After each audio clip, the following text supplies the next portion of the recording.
Welcome back to the Centered on Buffalo podcast. We're joined by Buffalo Bills GM Brandon Beane. Beaner, welcome to the show, brother. Always good to be with you, Wood. Either on a podcast or on a golf course.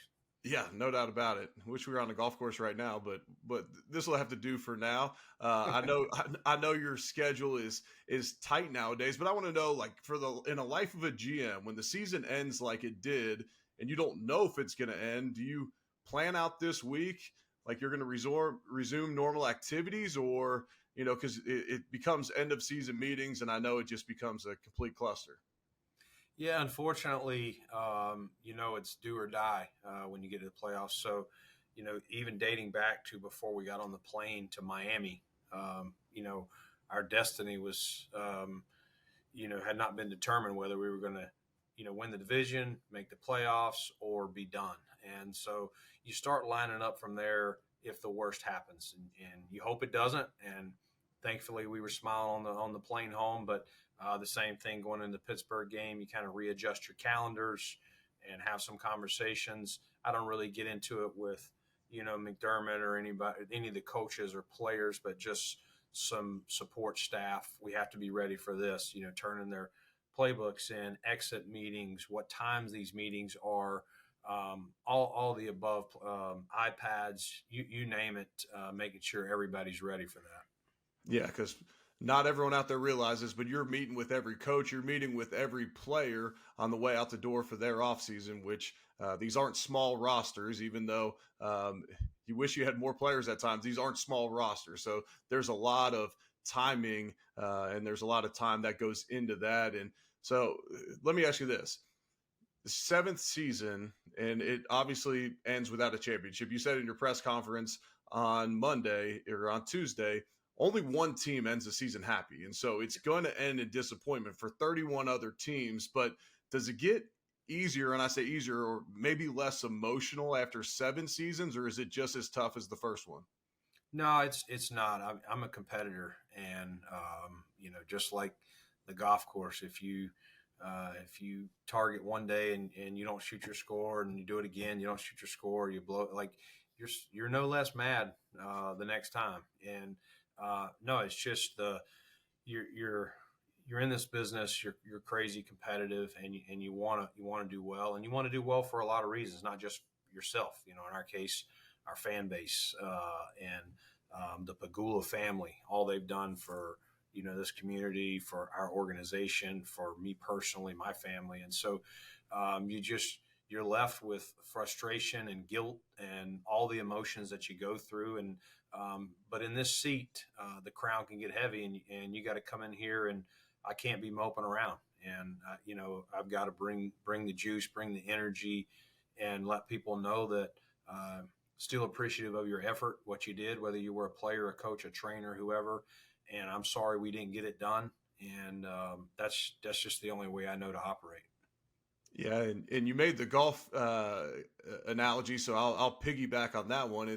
And then the better you get at golf, the tougher it is to play a crappy round. And so I'm not saying that we were just happy to be there in 2017, but we broke the drought. And coming into the season, we didn't have those expectations. So I'm sure as you build on it and you get closer and closer, it probably becomes even tougher now that we're talking about it out loud.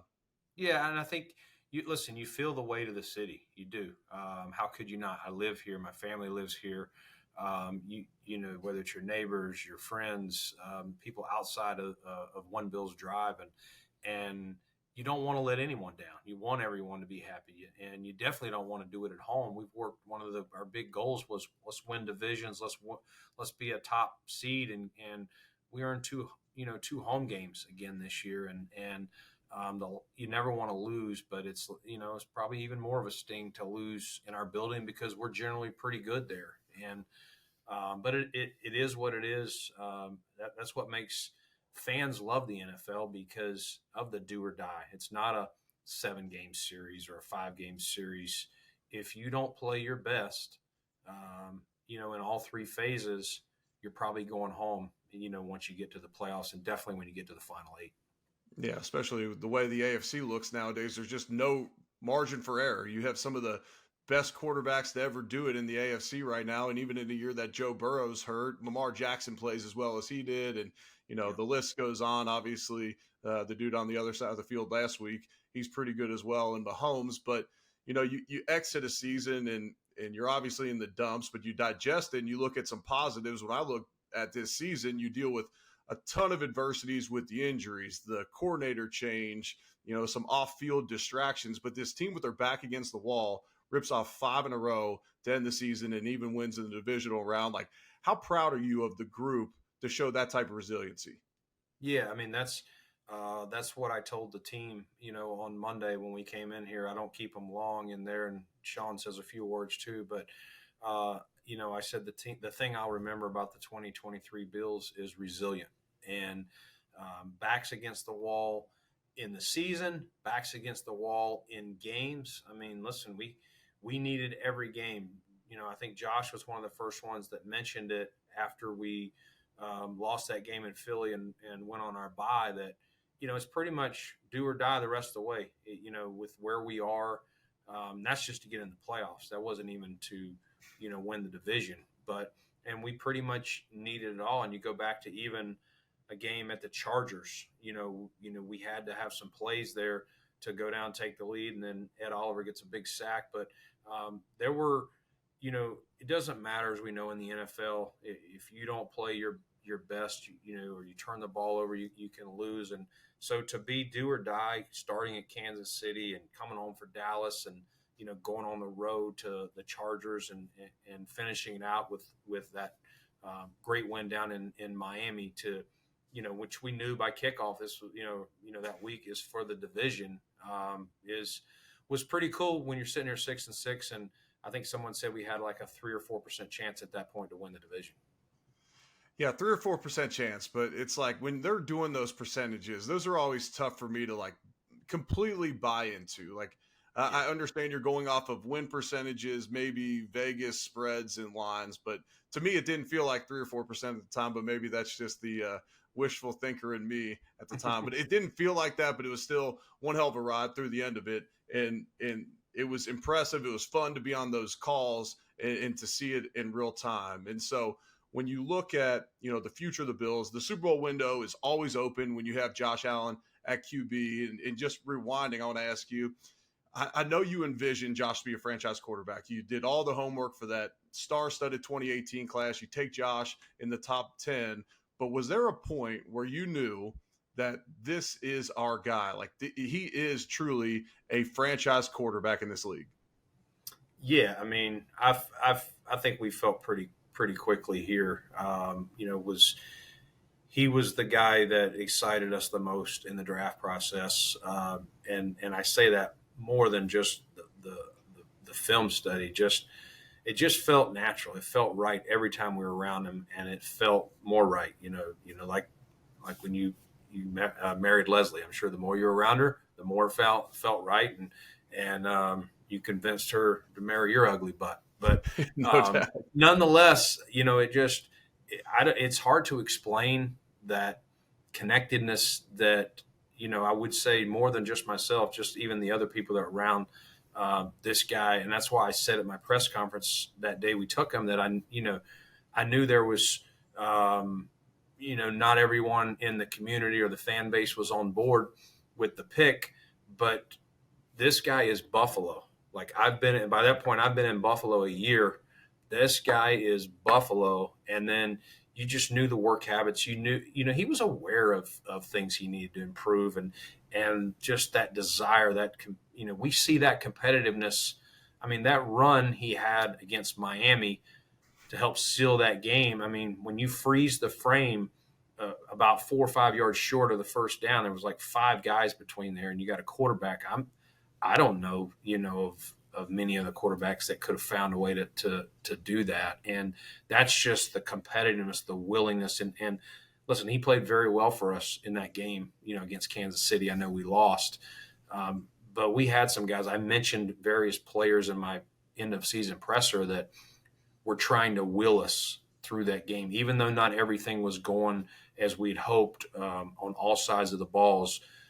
Josh Allen was trying to will us. And so I think we've always felt that you cannot, even through some of the ups and downs of whether you want to get onto his turnovers or his footwork or a missed throw early on.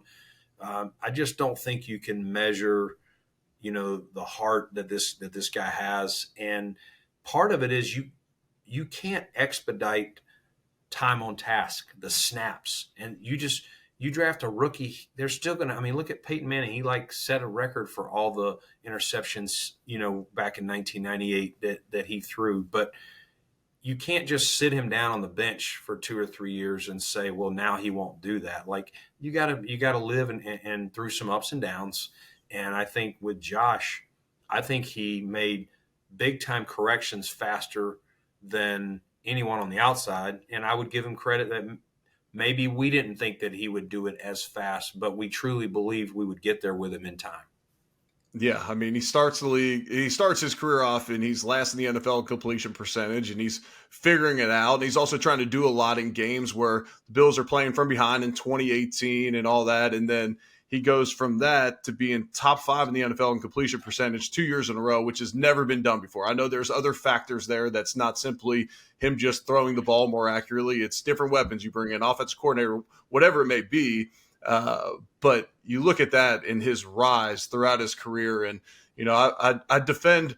I feel like my job throughout the week is going on national media appearances of guys I consider buddies, and them asking me about a friend of mine and Josh Allen, and asking me about his turnovers week after week, and I have to defend him. And I'm like, look, okay, for one, he led the league in total touchdowns and total yards. The Bills are the number 2 seed, so it obviously isn't that big of a deal. Yes, there's times it's been costly, and everyone watched week 1. It's the most watched Monday Night Football game in NFL history, and he throws 3 picks and has a fumble in that one. So everyone hung their hat on that Josh has got this monster turnover problem from the start of the year. And when I try and tell people, I'm like, playmakers make plays, and guys like Brett Favre and John Elway and other guys like that, at times they're making mistakes, but I play with a lot of quarterbacks in Buffalo that never threw for 300 yards once in their career, but they didn't turn the ball over a whole lot. We just never won football games. And so dude's a playmaker. He's also a guy that has ingrained in him from Fireball High School to JUCO to Wyoming to put the team on his back. And you know what? I like a guy like that. I love how he handles it. And you know what? Sometimes when you do that, in those split-second decisions, you can make risky decisions. And, there's times, you live with that. But in the history of the NFL, with the qualifying pass attempts, he's number 1 in NFL history in the playoffs in interception percentage, fewest of all time. I mean, it's crazy. So when the games matter the most in the playoffs, he's not turning the ball over. And so that narrative to me, it ticks me off, and I feel like that's literally just become my day job. But it's all right. I'll do that for my boy. It's real, and it's I think to your point, like down the stretch, he played his best football, and he was able to still make big plays and minimize those. But he's that guy. He wants the ball in his hands, and that's what you want out of your best players. Some people, I use basketball analogies here too. Some people don't want that ball. They're not looking to fire off that screen and get the ball. They're kind of setting a screen for somebody else to go make the shot. And even if Josh cost us a game, if you want to say he cost us the Jets game, okay, he wants the ball the next week, and he was making tough throws. Shakir's running across the middle, and he's got a dude and throws it underneath him. What many couldn't do, but would say was a dangerous throw in the red zone over the middle, and he plays with no fear, and sometimes you're going to have to live with a tipped ball or throwing back across his body. People say you shouldn't do that, and you're right, most people shouldn't. But how many plays has he made? You can't get mad at him for the ones that get intercepted when he's making way more 2-to-1, 3-to-1 that across his body or off his back foot or whatever you want to critique him about. Him and Mahomes have put that narrative to rest. Now, I understand there's guys that don't have the arm or athleticism that they have, but that used to be, you'd sit in an NFL meeting room, and even if a guy caught the ball and it was a completion, you'd still get in trouble as a quarterback for even making the throw. And I feel like Josh and Mahomes have almost single-handedly put that narrative to rest. Maybe it's because they're so athletic that the defenders have to come up and honor the run more, and so they have more guys open kind of back across the field. But I feel like each and every week on the broadcast, I'm I'm reiterating the fact that they almost completely put that narrative to rest. When you look at building this roster for next year, and each and every season is going to be different, do you look at it from the aspect of here's who we have to beat to get to the Super Bowl, or is it simply how do we build a team that everyone else has to try and catch us? Yeah, I think it's you're considering all that. You're obviously going to try to use your resources to build the best team you can build. First and foremost, draft picks. Where do where do we have holes? Where do we need to fill? Are we losing this free agent? Like, let's start there. But the first place you always start is your division. What are your matchups looking like, and do you feel like you're going to be at a maybe you match up well against New England, but you're not matching up well against Miami or the Jet. You know what I mean? Or maybe on two sides of the ball you are, but one you're not. So we definitely talk about that, and we start with there, and then you kind of go to, all right, who are the teams that have been the consistent contenders? Obviously, Kansas City, Cincinnati, probably falls out because of Burrow's injury this year. Baltimore is a team that has generally been in the mix, and again, there's more outside of our division, but you are kind of comparing yourselves to some of those teams. But to me, you always start in your division because that's how you get the ticket. You want to get a ticket to the dance, you better win your division. Yeah, no doubt about it. This comes from a listener. Is the salary cap real? Yes, it is. It is more than real. It's so funny when someone signs someone and says to some deal and they didn't have cap space. No, it's just, are you gonna pay for it on cash now? Are you gonna pay some cash now and you're gonna put some on credit debt, over the next 2 years or 3 years? And I think that's, I was actually talking to one of our players this morning that stopped by. They kind of, as we were talking about exit interviews, some of them don't all happen on day one. They've been trickling in all week, but he was asking me about the cap and I said, listen, we had a plan when we reset the cap. We took the close to 60 million dead money in 2018. We draft Josh, and we know there's going to be some struggles with rookie quarterback, and then we start adding some pieces in 19, some pieces in 20. Well, 20 COVID hits, there's no fans in the stands, and the cap goes from 198 to 182. It should have gone from 198 to probably 210, 211, 212, just based on past history. And if you start from 182, so you're talking like 30 million less than where it was. We have still not caught up. And so teams like us that have paying Josh Allen, paying Stephon Diggs, Deion Dawkins, Matt Milano's, Trey White's, all these guys, we've had to slowly basically add this much to credit card this year. The next year, add a little bit more. The next, starting in 21, then in 22, last year, we're going in our fourth year, and it's just kind of expanded. You try to do it responsibly, but we've also, and the Pagulas will be the first to tell you, they want to win, and so it's that fine balance. But it is real. Every dollar you spend has to go on the cap, and yes, there are mechanisms to convert, but you got to be careful with that too, or you can walk yourself into a year where you're just going to have to strip it all the way down, and that's what we're trying not to do. Yeah, good deal. All right, I'm gonna try and stop grilling you for a second. We had a pretty dang good time at the Kentucky Derby last year. What's your favorite memory from the Derby last year? Oh my gosh, that was, man, from start to finish. That was amazing. We'll start out by your pool the first night, sitting out there till 2:30, going, who's going to go to bed first here? But Right. no, it was cool as heck. That, I mean, we go to Valhalla, and then we got a ride. The ladies pick us up, and we get in, and we go right from there to the track. I mean, as fun as the Derby was, that day was pretty awesome. And then we go see Dustin Lynch that night in concert around like Right. 500 people. It was like a private show with Dustin. I mean, it was just, but the Derby was awesome. I filmed the whole, the actual Derby race with my phone. I filmed some segments, and I still show it to people all the time. Like the hairs on the back of my neck stand up when those horses coming around, that third turn, and they're heading down the stretch. Even though my horse didn't win, and of course, you had a big payday, so it was. I was down for a minute that my horses didn't win, but then when you're telling me, dude, follow me in here, we're about to get some cash. That was awesome, and I have video of that, watching that guy pay you for about 5 minutes in hundreds. Oh yeah, I'm glad you got that video because I was too wrapped up in the moment. But yeah, that was a big boy hit. I was glad Mage came through for us, and then Josh saw how much money I won on that and decided, oh, kind of similar to the first time I watched Aaron Rodgers get a big payday. I was like, I need to bet more, and Yeah. two, I'm going to start firing here. Well, then Josh, all the rest of the races after the Derby that day are crap, and so Yeah. Josh gets his teeth kicked in, but he makes enough money up. He'll be all right.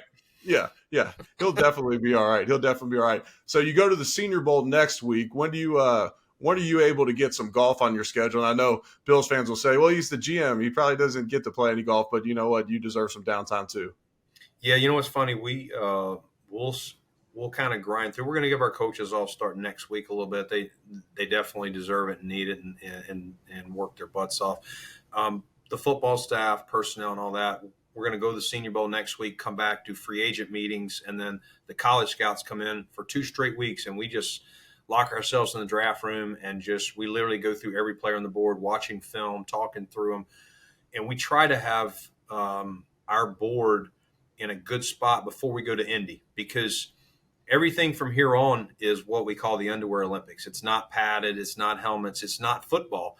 So let's make sure we know what we thought about them before we watch them run a 4.3 or jump a 40-inch vertical or whatever they're trying to do. But the week before the combine is when we kind of shut it down on the whole football side and just tell everybody it's been a long run. We finished the season. We haven't stopped, and just that's the 1 week getaway. And so my wife is working on planning something out for that. I think we're going to make sure our toes are in the stands somewhere, and she knows it's got to be a place that has golf. So we'll do that, and then come back and go to the combine. Probably not much more golf until we get done with the draft. Yeah, that's respectable. That's kind of your Super Bowl as a GM. I know the Super Bowl is the Super Bowl, but as a GM, it's the build up to the draft being kind of your biggest event of the offseason, especially. What's your favorite wing spot in Buffalo? Bar Bill. Yeah, my wife went and picked it up last night, and we had some, so it's good. I like I like the Cajun honey butter barbecue, but sometimes I'll get a split of the regular Cajun, or the regular honey butter barbecue along with the Cajun, just to kind of that sweet yet spicy kind of mix. Those with their Bar Bill lager, man, it's hard to beat. It is hard to beat. Are you blue cheese or ranch? I don't do either one.